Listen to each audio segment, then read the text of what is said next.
एक बार गौतम बुद्ध एक गांव में ठहरे हुए थे। लोग अपनी परेशानियों को लेकर उनके पास जाते और उनका हल लेकर खुशी खुशी वहां से लौटते।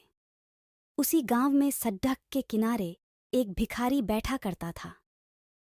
वह बुद्ध के पास आने जाने वाले लोगों को ध्यान से देखता। उसे बड़ा आश्चर्य होता कि लोग अंदर तो बड़ा दुखी चेहरा लेकर जाते हैं, लेकिन वापस आते हैं तो बड्ढे प्रसन्न दिखाई देते हैं। उस गरीब को लगा कि क्यों न वह भी अपनी समस्या को बुद्ध के सामने रखे। मन में यह विचार लिए एक दिन वह भी महात्मा बुद्ध के पास पहुंचा। लोग पंक्तिबद्ध खड्डी डिहिए होकर उन्हें अपनी समस्याएं बता रहे थे और वह मुस्कुराते हुए सबकी समस्याएं हल कर रहे थे। जब उसकी बारी आई तो उसने सबसे पहले महात्मा को प्रणाम किया और कहा, भगवान, इस गांव में लगभग सभी लोग खुश और समृद्ध हैं, फिर मैं ही क्यों गरीब हूं?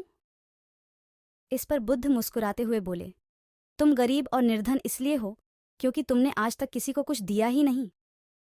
आश्चर्यचकित गरीब बोला, भगवान, मेरे पास भला दूसरों को देने के लिए क्या है? मेरा तो स्वयं का गुजारा बहुत मुश्किल से हो पाता है। लोगों से भीख मांगकर अपना पेट भरता हूं। मैं लोगों को क्या दे सकता हूं?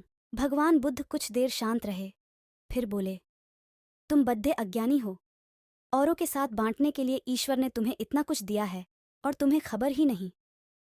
थोड़ा सोचो तो तुम्हें पता चलेगा कि ईश्वर ने कैसी बड़ी बड़ी चीजें तुम्हें दी हैं जो तुम आसानी से दूसरों को दे सकते हो। सबसे पहले तो मुस्कुराहट दी है जिससे तुम लोगों में आशा का संचार कर सकते हो। मुंह से दो मीठे शब्द बोल सकते हो। दोनों हाथ से लोगों की मदद कर सकते हो। ईश्वर ने जिसको ये 3 चीजें दी हैं वह कभी गरीब और निर्धन हो ही नहीं सकता। निर्धनता का विचार व्यक्ति के मन में होता है। यह तो एक भ्रम है, इसे निकाल दो। ये सुनकर उस भिखारी का चेहरा चमक उठा।